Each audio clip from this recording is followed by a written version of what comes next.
The morning sun hit the marble steps of the courthouse like a spotlight. Lawyers in crisp suits hurried past, clutching coffee cups and thick case files. The air buzzed with the usual mix of stress, ambition, and arrogance. And in the middle of it all, she stood. Camille Johnson, mid-30s, calm, collected, every inch the professional. Her black suit was tailored, her briefcase gleamed, and her hair was pulled neatly into a bun. She had that quiet confidence of someone who had earned her place, every bit of it. But the moment she stepped through the security gate, everything changed. "Ma'am, back of the line," a voice barked. Camille turned. A police officer, tall, broad, with mirrored sunglasses that reflected her face back at her, stood by the metal detector. His tone wasn't polite. It was the kind that came preloaded with suspicion. "I'm already through security," she said evenly, flashing her badge. "Attorney Johnson, I'm due in courtroom 5B. But he didn't look at the badge. Didn't even glance. He smirked. "Sure you are." The guard next to him chuckled. "Ma'am, this entrance is for legal staff and attorneys only. You'll have to wait outside." Her brows knit. "That's exactly what I am." "Oh, come on," he said, his voice rising loud enough for the crowd to hear. "You're telling me you're a lawyer?" He leaned in, lowering his sunglasses just enough for his eyes to scan her from head to toe, not respectfully, but the way people look at something they've already decided doesn't belong. Someone in line snickered. Camille felt the sting, not just from the tone, but from the familiarity of it. This wasn't new. She'd faced this kind of disbelief since her first day in law school. The kind that says you don't fit the picture in their head. She exhaled slowly. "Yes, I'm an attorney. Here's my ID again. Now, if you'll excuse me." But he stepped in front of her, blocking her path. "Lady, you're holding up the line." Another officer, younger, jittery, approached. "Everything okay, Sergeant?" "Oh, we're fine," he said with a grin. "Just making sure people don't sneak in where they don't belong." The tone, the smirk, the laughter. It wasn't about security anymore. It was about control. Camille could feel eyes on her now, dozens of them. Some curious, others uncomfortable.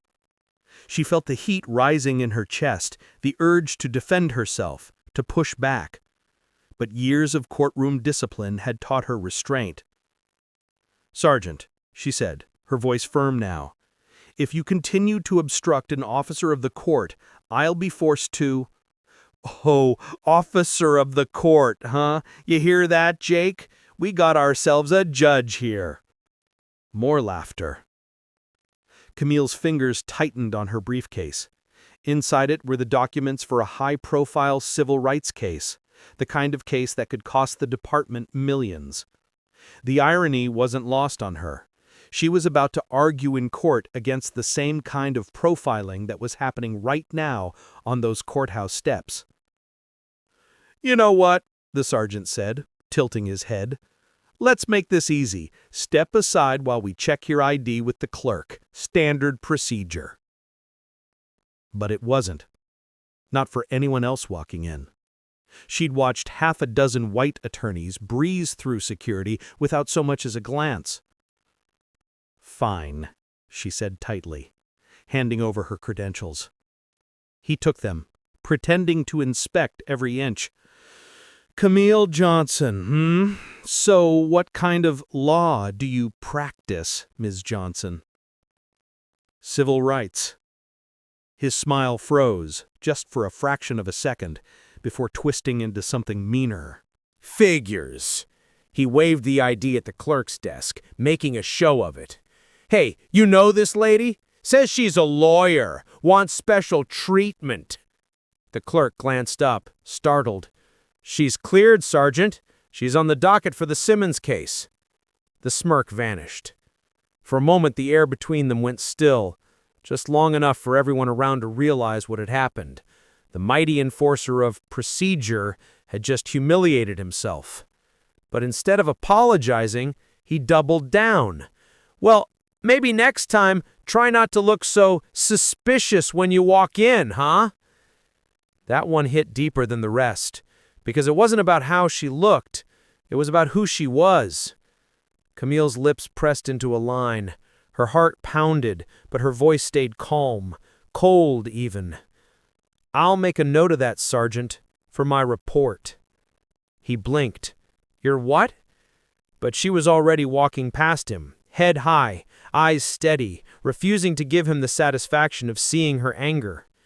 Behind her, the murmurs followed, some whispering support, others awkwardly avoiding her gaze.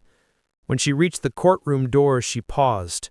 For a moment, she thought about letting it go, about focusing on her case, about not making it personal. But then she remembered every single time she'd been talked down to, dismissed, doubted, or mocked just for daring to stand where they didn't expect her to. This time, she wasn't going to stay silent. Because what that sergeant didn't know, not yet, was that the case she was about to argue was against his department. And by the end of the day, he'd find out exactly who really signed his paycheck. The parking lot buzzed with the low hum of afternoon traffic, but to Maya, it felt like every sound had sharpened into a blade. The officer, Officer Rourke, according to the badge she kept tapping with exaggerated pride, stood squarely in front of her, legs planted, shoulders wide, breathing like he was gearing up for a fight he thought she couldn't win. "Let me make something real clear," he said, leaning in close enough that she could smell the coffee on his breath. "This area is for authorized personnel, judges, court employees, actual lawyers, not—" His eyes swept over her again, a slow, insulting drag. "Whoever you are pretending to be." People were beginning to stare, not in curiosity. No, this was something uglier. That collective communal pause when a black woman is singled out and everyone silently decides they'll watch but never intervene. Maya felt heat gathering behind her eyes, not from embarrassment, from fury. But she kept her voice level. "I said," she repeated, "please move so I can get inside. I'm due in—" Rourke's laugh sliced straight through her words. "No, see, that's the thing. You're not." He flicked her business card holder with one finger. It fell to the asphalt, scattering cards across the ground like a deck slapped from someone's hand during a bar fight. The little audience gasped. Rourke smirked, pleased. "What's wrong? Don't have a real badge? Real ID? Those cards look printed off a discount website." A man in a suit, passing by with a messenger bag, slowed to watch. He whispered to a woman walking beside him. She raised her eyebrows as if to say, "Of course she's lying." Maya inhaled. No tears. Not here. Not for him. She said, "Please move, so I can get inside. I'm due in—" Rourke's laugh sliced straight through her words. "No, see, that's the thing. You're not." He flicked her business card holder with one finger. It fell to the asphalt, scattering cards across the ground like a deck slapped from someone's hand during a bar fight. The little audience gasped.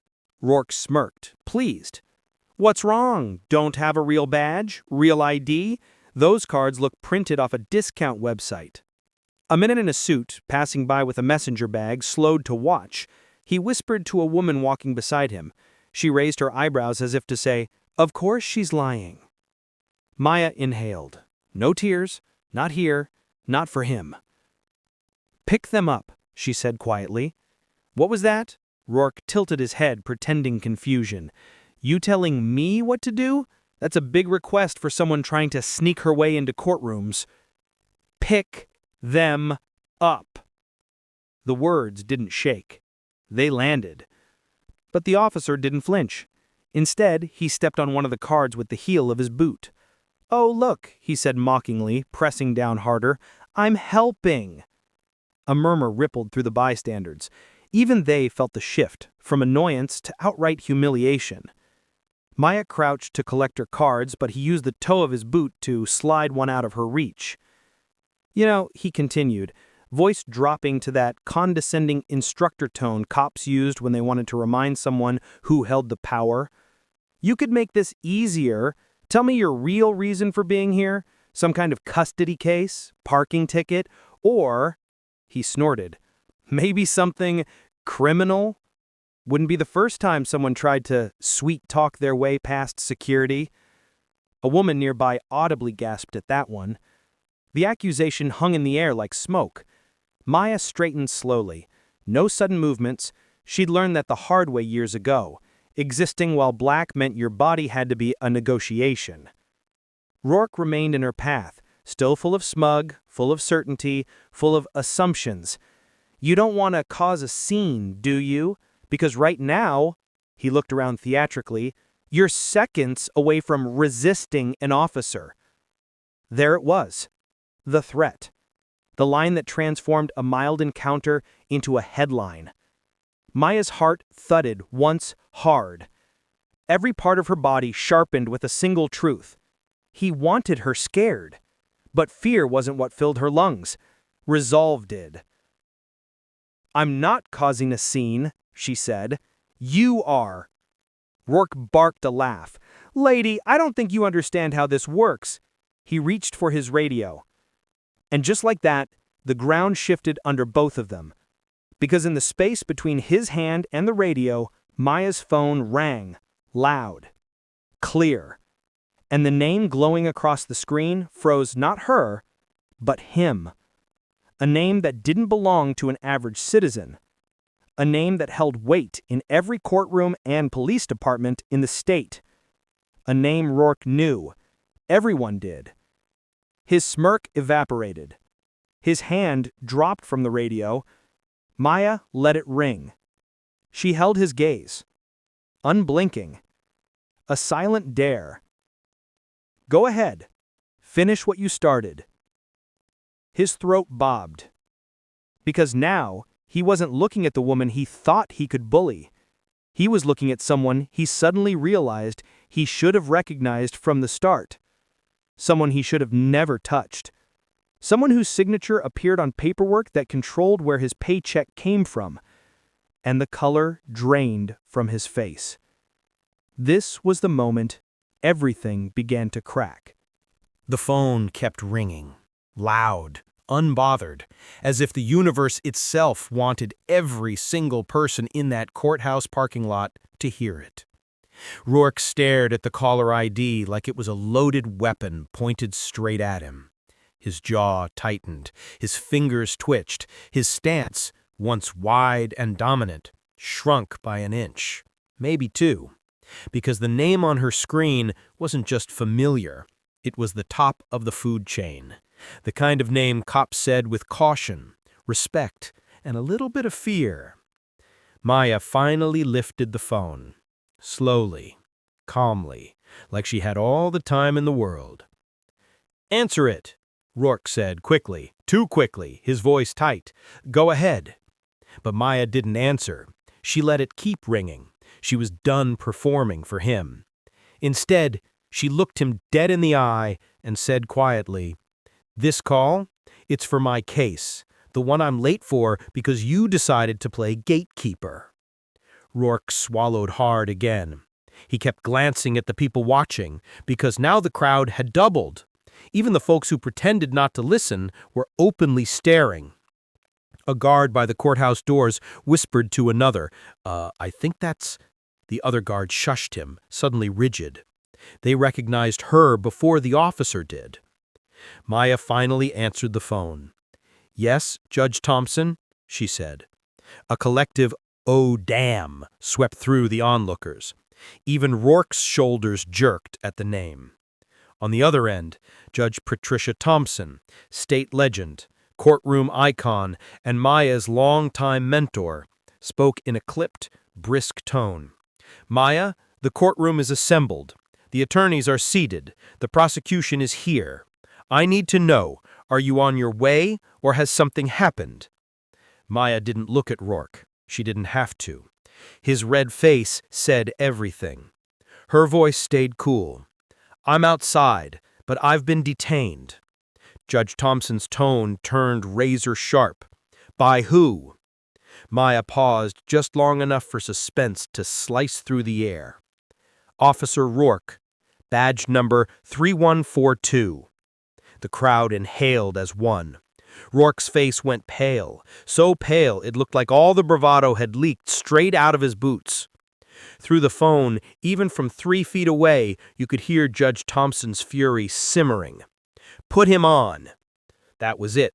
The death sentence, disguised as 4 syllables. Rourke froze. He shook his head, voice cracking.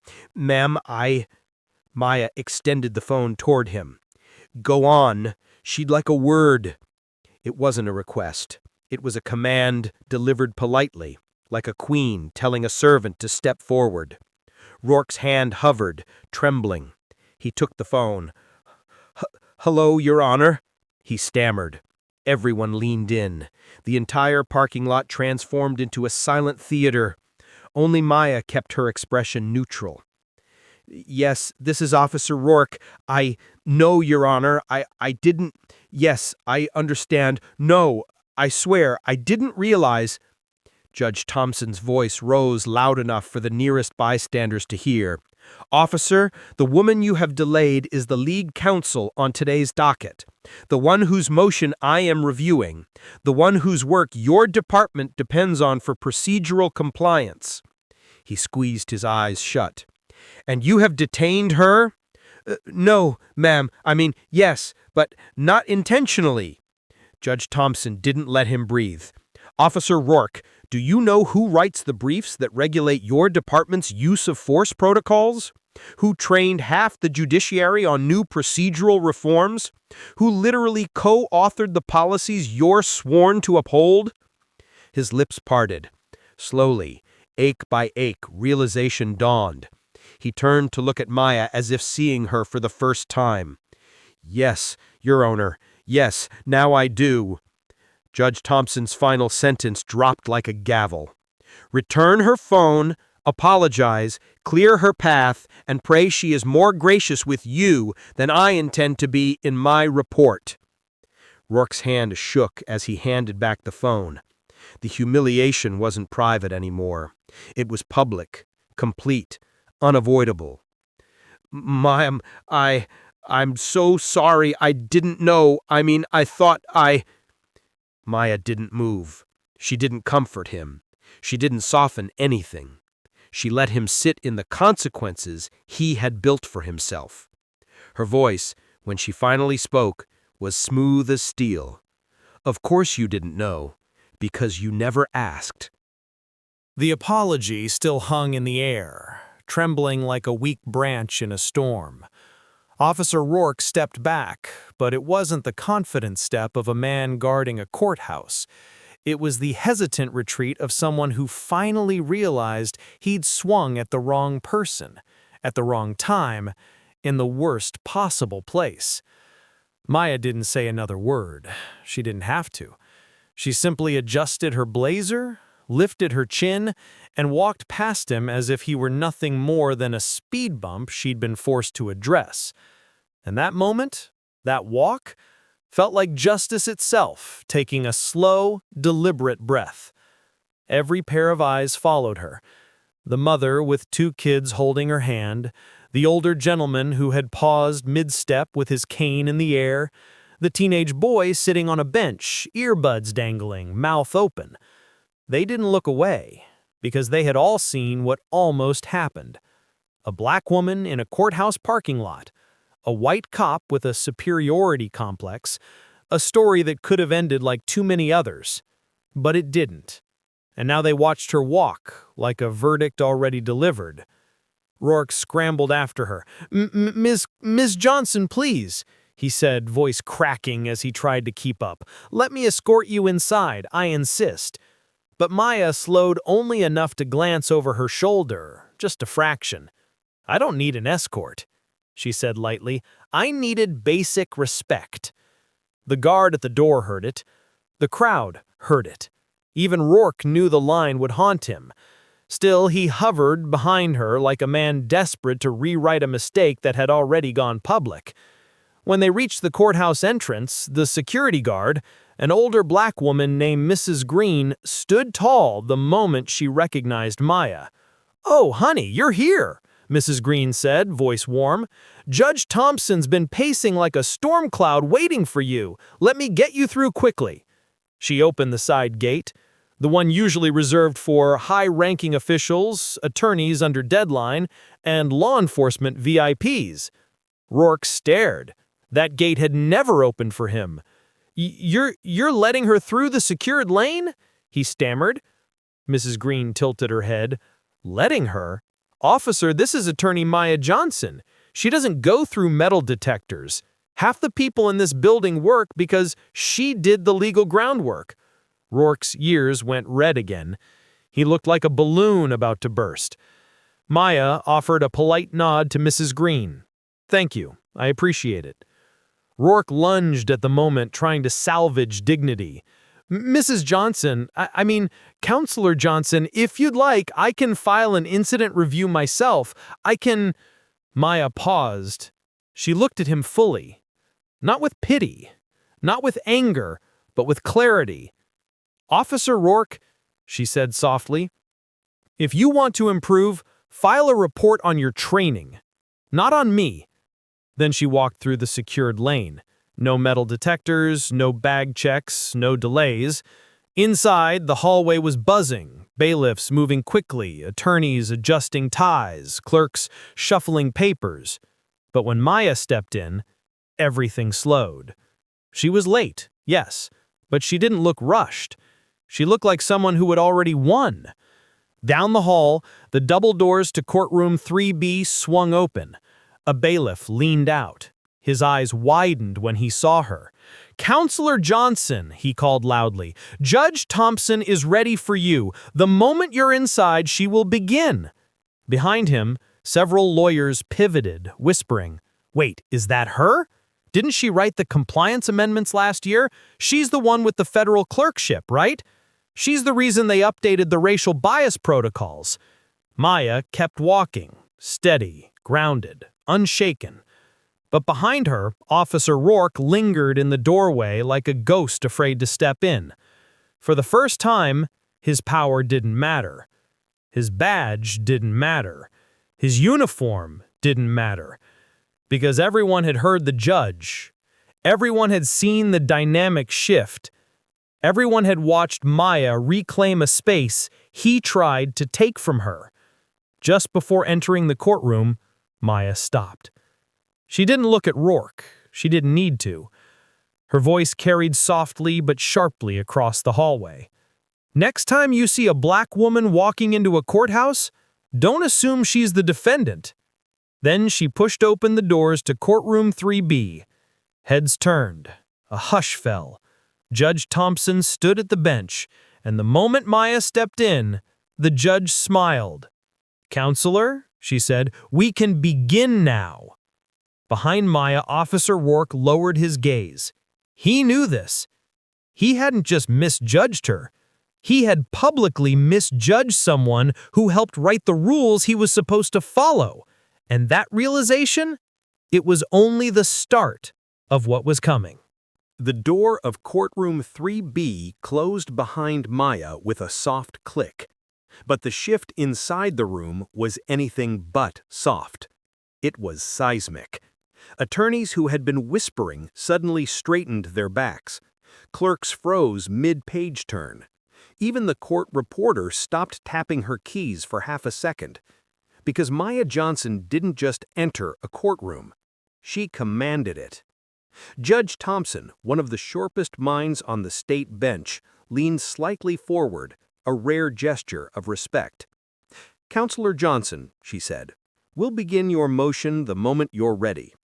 No rush, no pressure, total authority."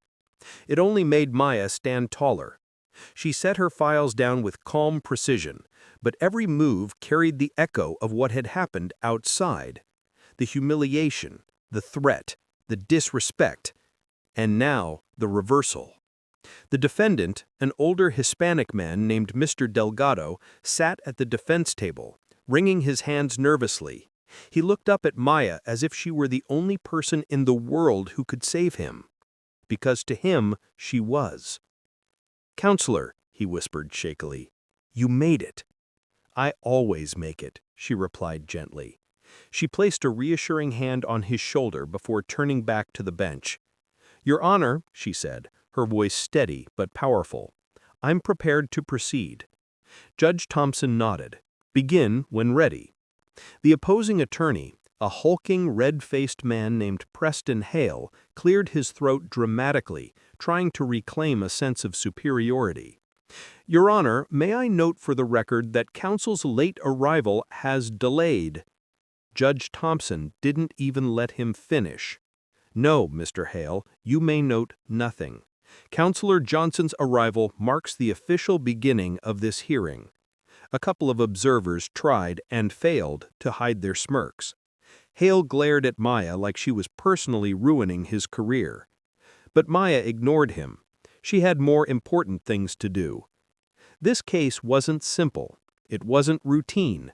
It wasn't even safe.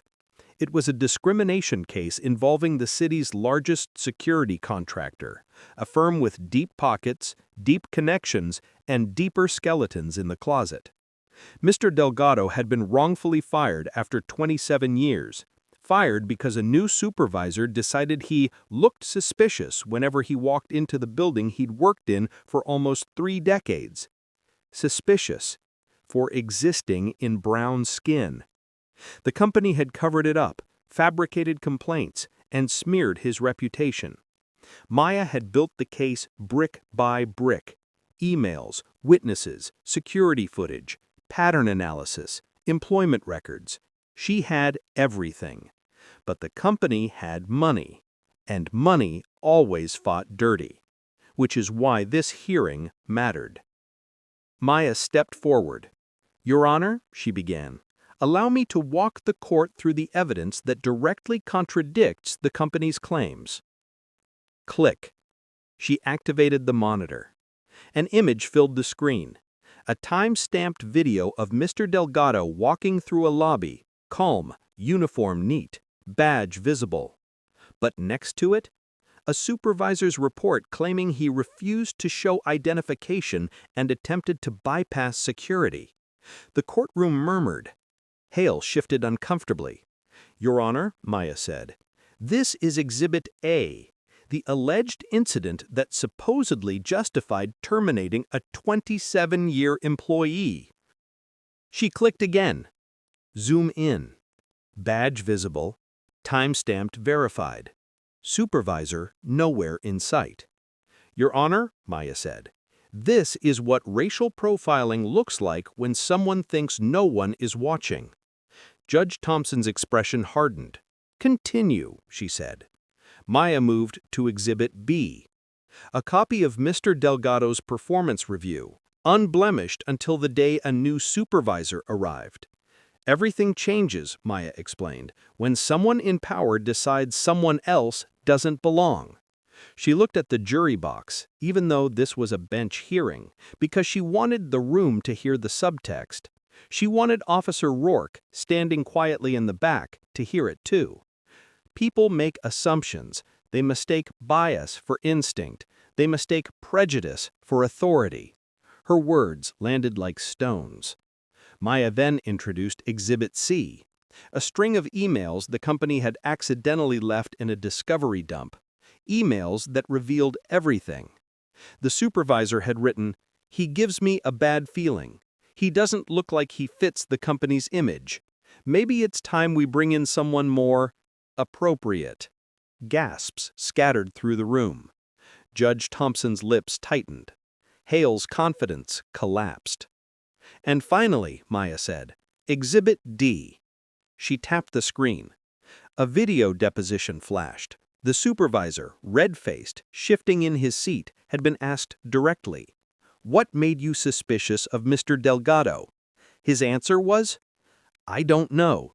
You just know when those people are trouble." A chilling quiet filled the courtroom. Maya turned toward the bench. "Your Honor," she said, her voice steady but powerful, "my client didn't lose his job because of policy. He lost it because of prejudice." Her voice grew sharper. "And no amount of corporate lawyers or PR spin can erase what these documents prove." She paused. The silence was electric. "Today," she finished, "I'm asking this court to do what his employers refused to do. Treat him like a human being with dignity, worth, and the right to fairness." Judge Thompson slowly removed her glasses. "Mr. Hale," she said, voice like thunder, "do you have any rebuttal?" Hale stuttered. "Your Honor, we intend to, I mean—" "No," the judge said firmly, "you do not. The evidence is clear." Maya didn't smile. She simply breathed. Because she hadn't won yet, but the momentum had shifted. Completely. And outside the courtroom, Officer Rourke stood frozen. Because every example of injustice Maya described, every biased assumption, every wrongful accusation, every misuse of authority, sounded a little too much like what he had done this morning. And he knew it. The moment courtroom 3B adjourned for recess, it was like the air itself cracked open. People exhaled, shuffled, whispered. But Maya? She walked out with her chin lifted and her stride controlled. Not triumphant, not smug, just resolute. She just dismantled a multi-million-dollar corporation's lies in under an hour. But the real confrontation was waiting for her on the other side of the heavy wooden doors. Because Officer Rourke, face pale, jaw locked, breathing uneven, stood exactly where she'd left him, like a man staring at the ghost of his own career. As she stepped into the hallway, conversations died. Everyone sensed something was about to happen. Rourke pushed off the wall and approached her, slow, almost cautious, a far cry from the man who had grabbed her arm and mocked her outside the courthouse. "Maya," he said. Her first name. No more sweetheart, no more little lady, no more condescension.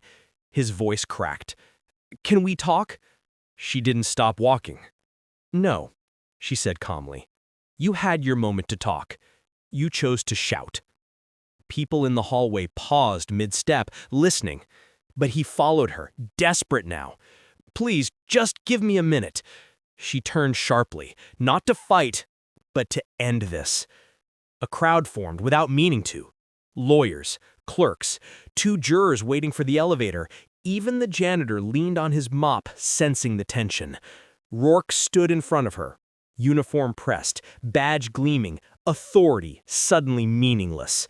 And Maya crossed her arms. "Officer Rourke," she said, voice steady but dangerous, "what do you need to say?" He swallowed hard. "You didn't tell me you were, a lawyer?" Maya finished. "No, Parliament." His voice dropped to a whisper.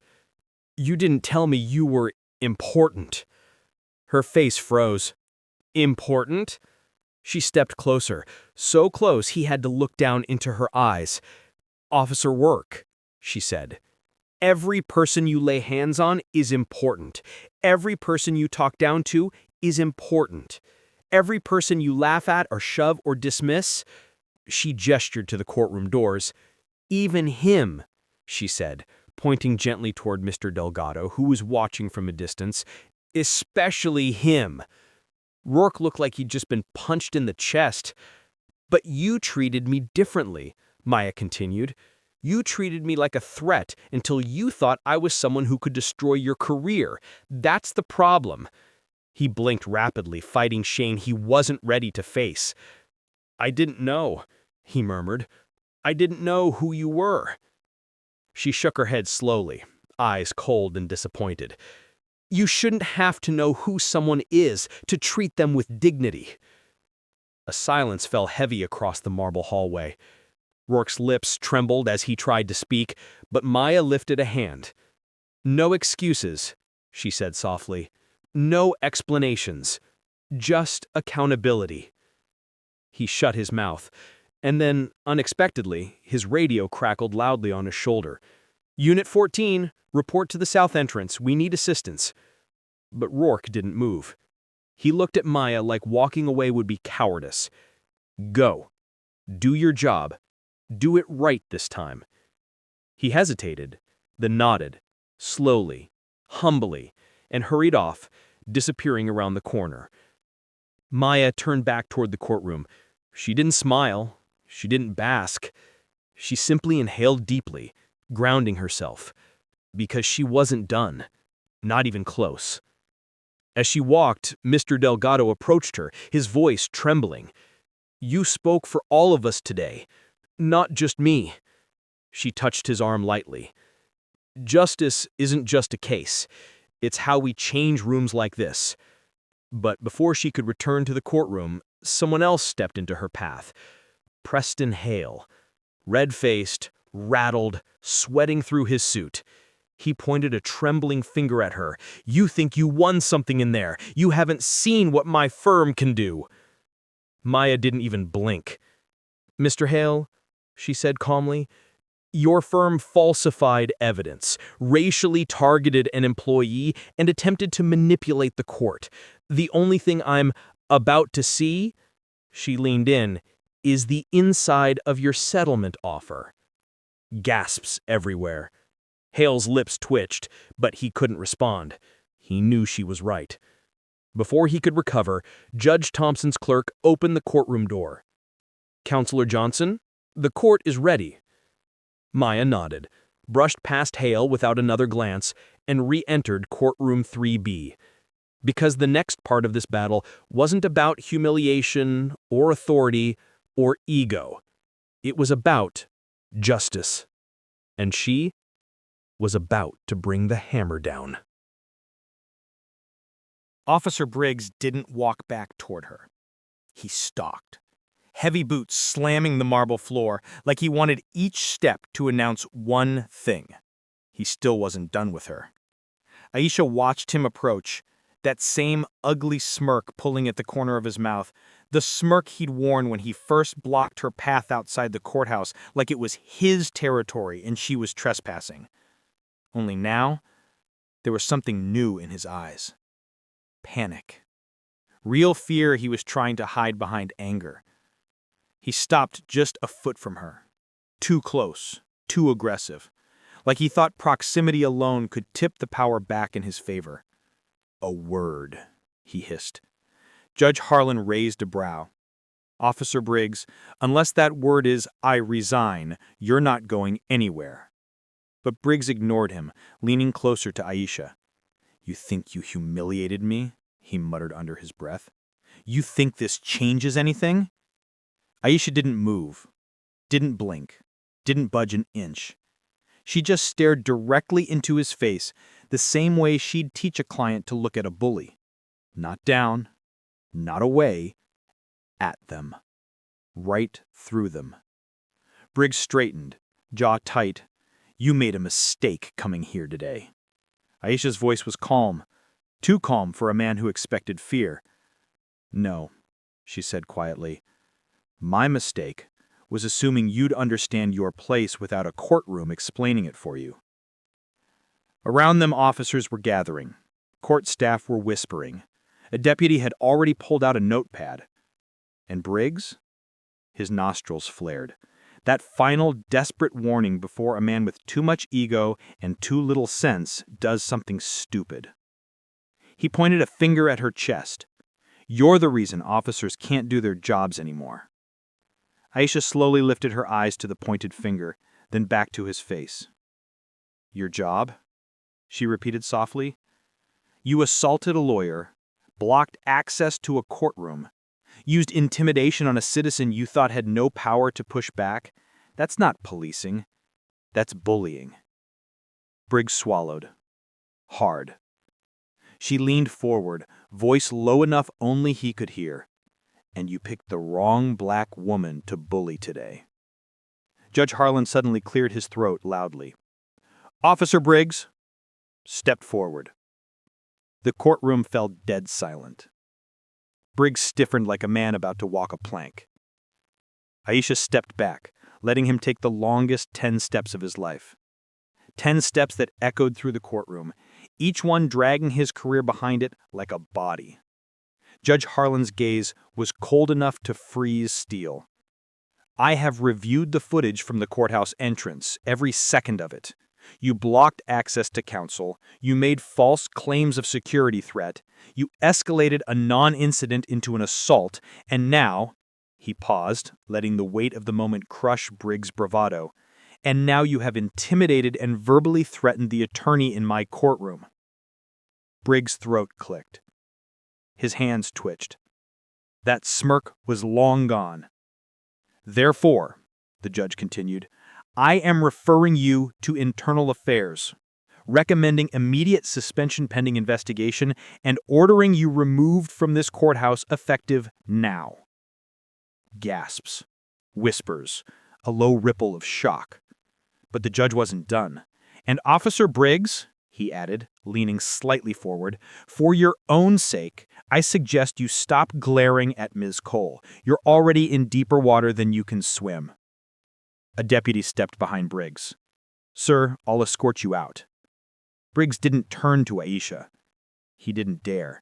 But as he was led away, his voice cracked out, angry, shaking, desperate. "This isn't over!" Aisha simply inhaled once, slow, steady, unbothered, and whispered back, "It is for you." And just like that, the man who mocked her outside the courthouse was now being walked out of one like a criminal. The next 48 hours hit Officer Briggs like a tidal wave, and every single drop of it came from the arrogance he'd worn on his face when he first mocked Aisha outside that courthouse. By the next morning, the footage was everywhere. Not the grainy security video the judge had watched. No, someone had caught everything on their phone. The shove, the smirk, the sarcastic, "You sure you're in the right place, sweetheart?" The moment he blocked her path, like he was guarding a club instead of a courthouse. And right under it, a caption that burned through the internet like gasoline. "Cop bullies black woman outside courthouse. Finds out she's the lawyer who wrote his department's funding policy." The comments? Unhinged in the best way. People were angry, loud, supportive, relentless.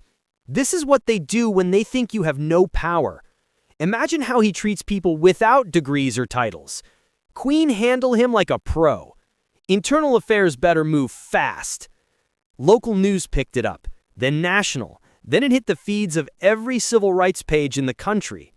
Briggs tried to hide, but the internet doesn't let bullies hide. Not when they get caught. Not in 2025.